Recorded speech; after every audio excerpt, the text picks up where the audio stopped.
xilligu waa doorasho xulashada shacabkuna waxay noqon doontaa mid saameyn ku yeelata mustaqbalka bari waa waqtigiini waa xilligii rajada muddada badan aad naawilayseen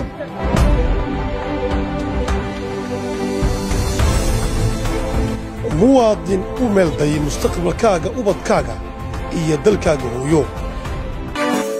wadani hooda la daa ilinka guushana u fura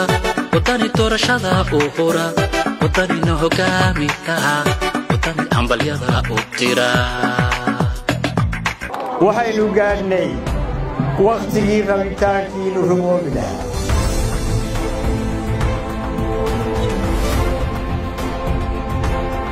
waxaa la gaadhay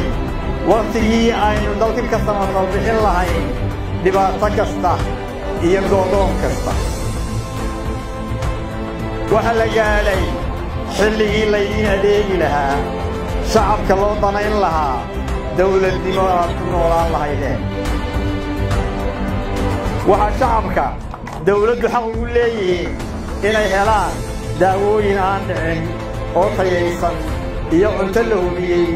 oo aan iyaduna dhicin shacabkaygow halgankii qarankani cabdiraxmaan ahaan ma qabo inuu dhammaaday halganno dhowr ah ayaa mujtamacani soo galay oo soo taxnaa tan iyo intii axmed gurey sayid maxamed cabdilla xasan daraawiishtii iyo halgamayaashii SNM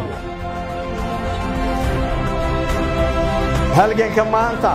kuwaasi hore oo dhan waxaan qabaa inuu ka adag yahay kana duwan yahay waana sababta aan ugu taaganahay inaan qarankan hoggaamiyo waxaynu nahay suuq ganacsatada dunida ku xisaabtanto waxaynu nahay dad aan iyaguna xataa irbad samaysan ma aqbali karro mana ahaan doonto wax sii jira arrintaas dunida waa laga naqsanayaa waxaan yaqiinsanahay ilaa maanta dariiqyada loo maray ama jidadka loo maray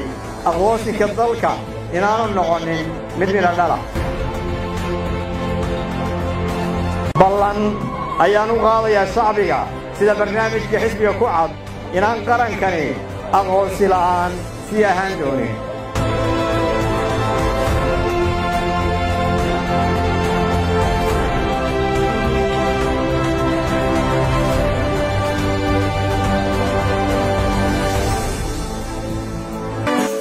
wadani hooda la daa ilinka guushana u fura wadani doorashada u hura wadani no hogaamita wadani ambalyada u tira